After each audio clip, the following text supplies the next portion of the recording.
Hello again.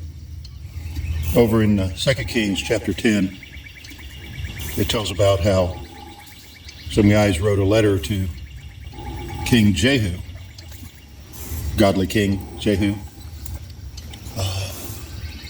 and said they wanted to obey him and such like this. So he sent a letter back, says, if you really want to obey me, take all of former King Ahab's sons and bring me their heads.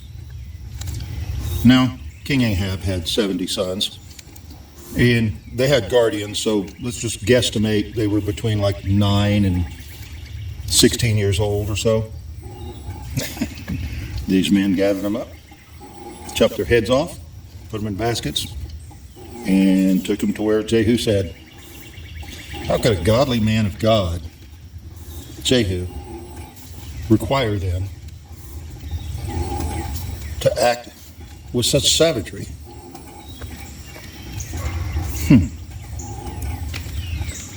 Well, you know, that's the real world. And here on my property, I have several garden areas, and my main garden area is about 80 feet by 100 feet. And 1/4 of it we let grow into a jungle on purpose, letting it do what it wants to do. Yeah, it's a place for snakes to thrive in, but we can deal with that. But what it does is it goes the way it wants to do to be happy, and it feeds the microbes in the dirt right there in the garden, producing colonies and strengthening the colonies in the rest of the garden by letting this 1/4 of it be a jungle. You know, when I was young, there was a man that we knew well in the family, and he had a lot of issues and a lot of problems, and he could get rather wild, rather savage. He could go off, and this caused a lot of people not wanting to be around him.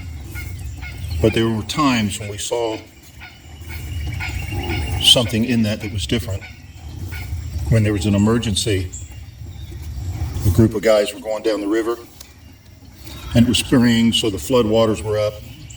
Illinois, when the floodwaters were up, they were up quite a bit, and there was a whole lot of trees and stuff like that floating down the river as well. And they were going a little bit late before they would stop to set up their camp.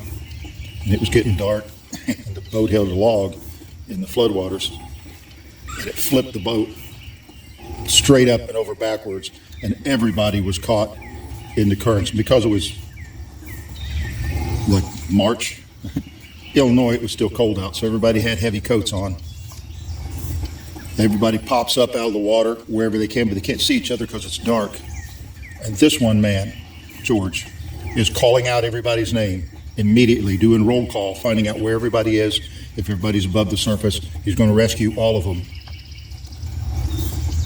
That same part of him